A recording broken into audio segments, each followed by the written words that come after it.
안녕하세요. 서울 훈훈한치과 대표원장 조훈익입니다. 충치가 심할 때 꼭 필요한 신경치료, 아픈 치료일까? 몇 번 받아야 할까? 궁금한 분들이 많으실 텐데요. 제가 오늘 신경치료에 대해 궁금하셨던 것들을 자세히 알려드릴게요.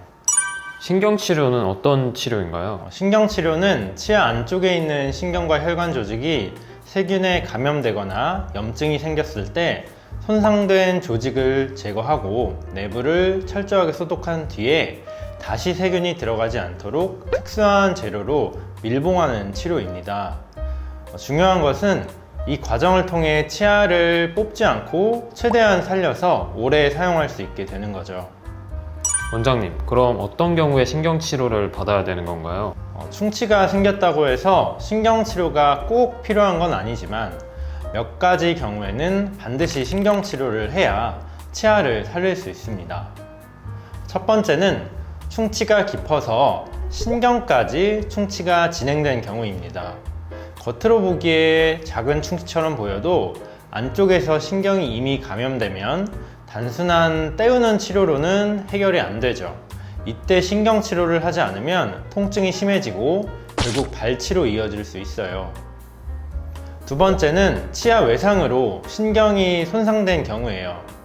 넘어지거나 부딪히면서 치아가 심하게 깨졌을 때 신경이 노출되면 신경치료를 통해 치아를 살려야 합니다. 세 번째는 치아 내부에 고름주머니가 생긴 경우입니다.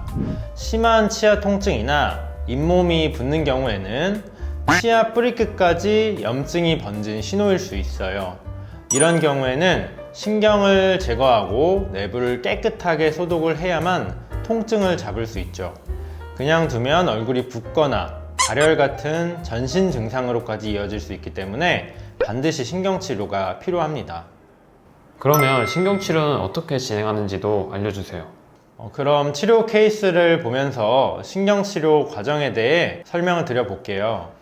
이 환자분은 앞니 잇몸에 혹이 났던 환자분이거든요. 이 환자분 같은 경우에는 가만히만 있어도 혹 있는 부분에 통증이 있어서 내원을 해주셨어요. 곧바로 엑스레이를 통해 해당 부분을 중점적으로 살펴보았어요. 사진을 보면 치아 뿌리끝 부분에 염증이 가득 차 있어서 거뭇하게 나타나는 것을 볼 수 있을 겁니다. 이런 경우 제때 치료하지 않고 방치하다가 염증의 크기가 점점 커지면 주변 치아에도 영향을 끼쳐 발치나 혹은 악영향을 끼치게 될 확률이 높죠.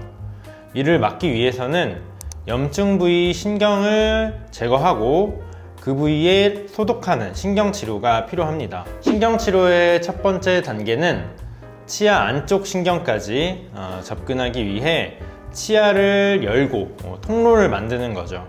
이 통로를 통해 감염된 신경과 조직을 제거하게 됩니다. 두 번째 단계는 치아 내부를 깨끗하게 소독하는 과정입니다. 미세한 기구와 소독액을 이용해서 치아 속을 철저히 세균 없이 만드는 게 핵심이에요. 세 번째 단계는 비워진 치아 내부를 특수한 재료로 채워 넣는 것입니다. 이렇게 해야 다시 세균이 들어가지 않고 치아가 건강하게 유지될 수 있어요. 마지막으로 신경치료가 끝난 치아는 구조적으로 약해져 있기 때문에 보통은 크라운을 씌워서 치아를 보호하게 됩니다. 그래야 씹는 힘을 견디고 오랫동안 사용하실 수 있어요. 이 과정을 통해 아픈 치아를 뽑지 않고 최대한 살려서 환자분이 오래 사용하실 수 있도록 도와드리는 것이 신경치료의 목표입니다. 이 과정이 한 번에 끝나지는 않기 때문에 3-4번 정도는 치료가 필요할 수 있어요. 해당 환자분 같은 경우 3번에 걸쳐 신경치료를 진행했습니다. 치료 뿌리 염증이 많이 진정된 모습을 보실 수 있는데요. 다행히 염증이 더 커지기 전에 신경치료를 통해 치아를 살릴 수 있었어요. 다음은 충치로 인해 부러진 치아를 발치하지 않고 신경치료로 자연 치아를 살린 케이스에 대해 설명을 드릴게요. 사진에서 보시는 것처럼 충치로 인해 치아 내부가 검게 손상된 모습입니다. 치아의 겉표면이 떨어져 나가 있는 걸 볼 수 있죠. 심한 파절의 경우 발치를 진행하는 경우도 있지만 이 환자분의 경우 치아를 살릴 수 있다고 판단이 되어서 신경치료를 진행했습니다.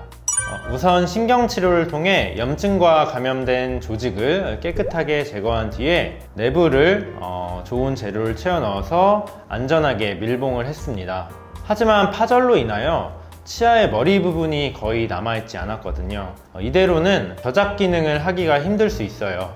이럴 때는 포스트를 식립하는 방법이 있습니다. 포스트는 신경치료로 비어진 치아 뿌리에 기둥을 세워서 단단하게 지지를 해주는 것인데, 그 위로 크라운을 다시 씌우면 씹는 힘을 견딜 수 있고 치아가 다시 깨지는 걸 막을 수 있어요.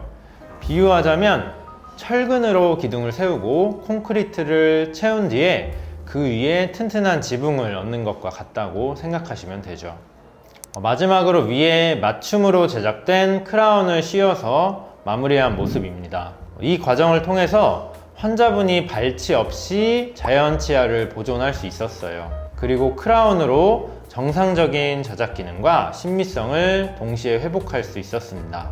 마지막으로 설명드릴 케이스는 충치로 치아 내부 신경까지 손상된 사례입니다. 여러분, 단 음식을 많이 먹으면 충치가 생긴다고 알고 계시죠? 이 환자분께서는 단 음식을 먹을 때마다 통증이 있어서 내원해 주셨어요.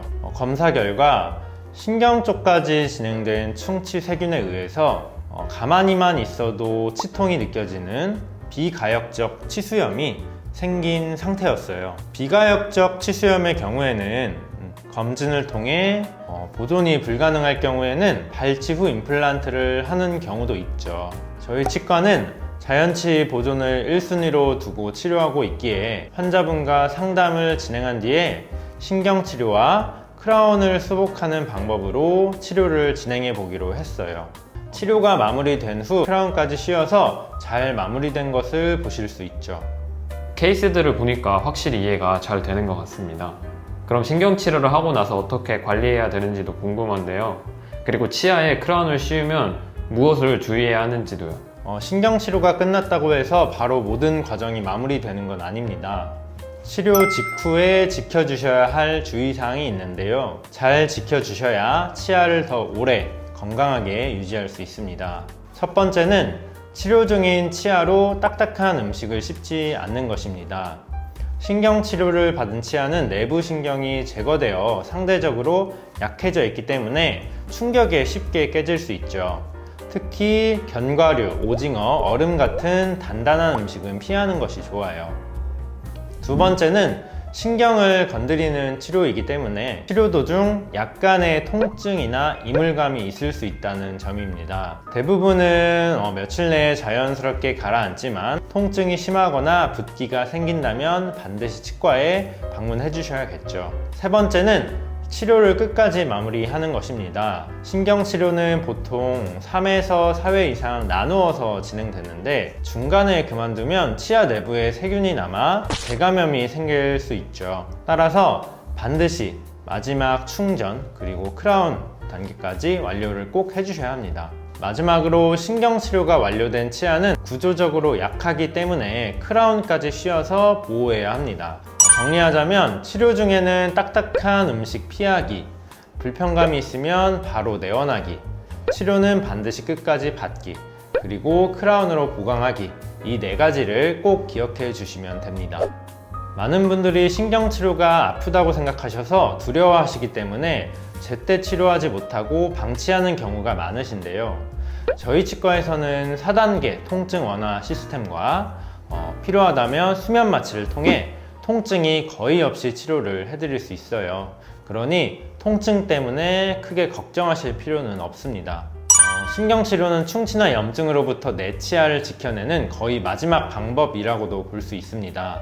무섭고 아플 거라는 걱정 대신 내 치아를 오래 사용할 수 있다는 안심으로 치료를 받으시는 걸 권유드립니다. 다양한 임상 경험과 모니터링 시스템으로 아프지 않고 깨끗하게 치료해 드릴게요. 언제든 편안하게 훈훈한 치과에 방문해서 상담 받아보세요. 여러분, 영상 끝까지 봐주셔서 감사하고 다음에도 더 유익한 내용으로 찾아뵙겠습니다. 알고 싶은 치료나 궁금한 것들은 댓글로 남겨주시면 다음 주제로 다뤄보도록 하겠습니다. 영상 시청해주셔서 감사합니다.